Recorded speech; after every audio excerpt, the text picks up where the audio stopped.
मंगळवार 25 नोव्हेंबर 2025 लोकलिखित शुभवर्तमानातून घेतलेले वाचन।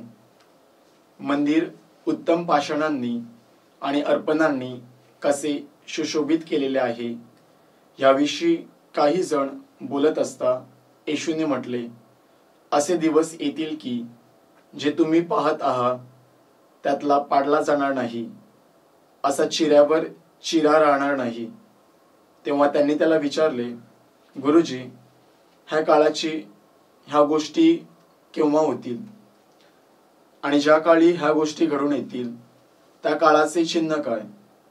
तो म्हणाला, तुम्हाला कोणी भडकवू नये म्हणून सावध राहा, कारण माझ्या नावाने पुष्कळ लोक येऊन मीच तो आहे आणि तो काळ जवळ आला आहे असे म्हणतील। त्यांच्या नांदी लागू नका आणि जेव्हा तुम्ही लढाया व दंगे ह्यांच्याविषयी ऐकाल तेव्हा घाबरू नका, कारण ह्या गोष्टी प्रथम होणे अवश्य आहे, तरी एवढ्यात शेवट होत नाही।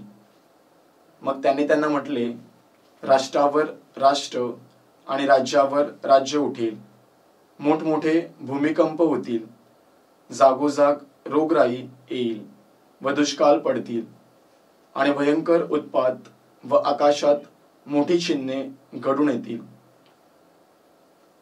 चिंतन। प्रभू येशू मंदिराचा नाश व काळाचा शेवट याविषयी भाकीत करतोय।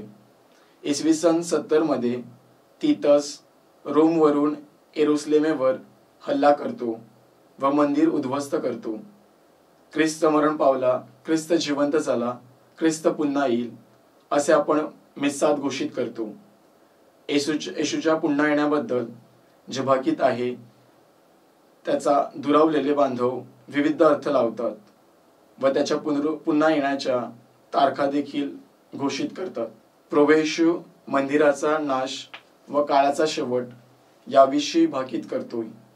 इसवी सन 70 मध्ये तीतस रोमवरून येरुशलेमेवर हल्ला करतोय व मंदिर उद्ध्वस्त करतो।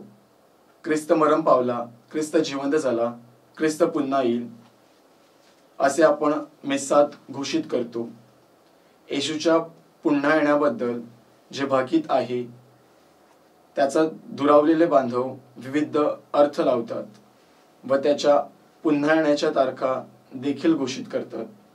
मात्र प्रभू येशूने सांगितले आहे की ती वेळ व ती घटका कुणालाच माहीत नाही, म्हणून आपण केवळ नेहमी तयार राहावे।